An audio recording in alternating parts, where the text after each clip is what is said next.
लूका 14वां बाब।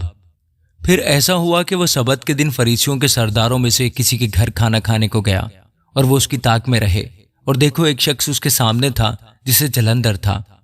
यसू ने शरअ के आलिमों और फरीसियों से कहा कि सबत के दिन शिफा बख्शना रवा है या नहीं। वो चुप रह गए। उसने उसे हाथ लगाकर शिफा बख्शी और रुखसत किया और उनसे कहा, तुम में ऐसा कौन है जिसका गधा या बैल कुएं में गिर पड़े और वो सबत के दिन उसको फौरन ना निकाल ले। वो इन बातों का जवाब ना दे सके। जब उसने देखा कि मेहमान सदर जगह किस तरह पसंद करते हैं, तो उनसे एक तमसील कही कि जब कोई तुझे शादी में बुलाए तो सदर जगह पर ना बैठ, कि शायद उसने किसी तुझसे भी ज्यादा इज्जतदार को बुलाया हो, और जिसने तुझे और उसे दोनों को बुलाया है आकर तुझसे कहे कि इस जगह को दे, फिर तुझे शर्मिंदा होकर सबसे नीचे बैठना पड़े। बल्कि जब तू बुलाया जाए तो सबसे नीची जगह जा बैठ, ताकि जब तेरा बुलाने वाला आए तो तुझसे कहे, ए दोस्त आगे बढ़कर बैठ। तब उन सब की नजर में जो तेरे साथ खाना खाने बैठे हैं तेरी इज्जत होगी, क्योंकि जो कोई अपने आप को बड़ा बनाएगा वो छोटा किया जाएगा, और जो अपने आप को छोटा बनाएगा वो बड़ा किया जाएगा।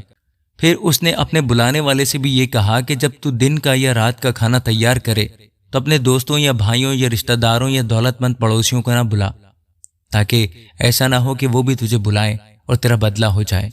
बल्कि जब तू जियाफत करे तो गरीबों, लुंजों, लंगड़ों, अंधों को बुला, और तुझ पर बरकत होगी, क्योंकि उनके पास तुझे बदला देने को कुछ नहीं, और तुझे रास्तबाजों की कयामत में बदला मिलेगा।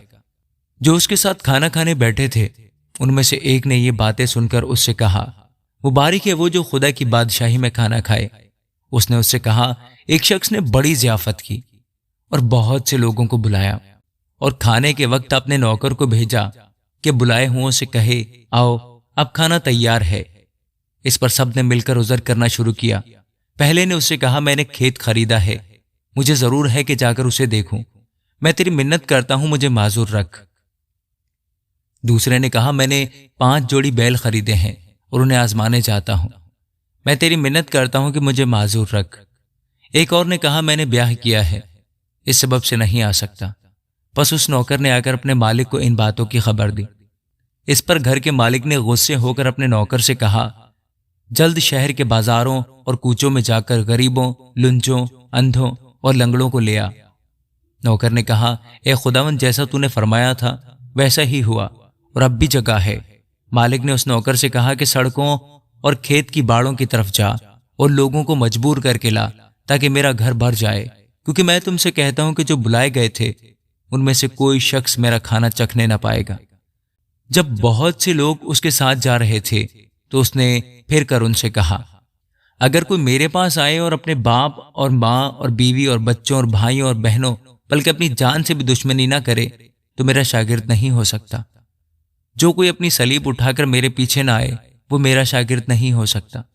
क्योंकि तुम में ऐसा कौन है कि जब वो एक बुर्ज बनाना चाहे तो पहले बैठकर लागत का हिसाब न कर ले, क्या या मेरे पास उसके तैयार करने का सामान है या नहीं।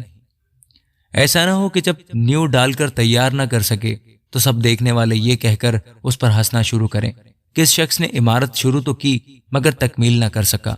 या कौन ऐसा बादशाह है जो दूसरे बादशाह से लड़ने जाता हो और पहले बैठकर मशवरा न कर ले, क्या या मैं 10,000 से उसका मुकाबला कर सकता हूं या नहीं, जो 20,000 लेकर मुझ पर चढ़ा आता है। नहीं तो जब वो हनूस दूर ही है, एलजी बेच कर शरायत सुलह की दरख्वास्त करेगा। बस इसी तरह तुम में से जो कोई अपना सब कुछ तर्क न करे वो मेरा शागिर्द नहीं हो सकता।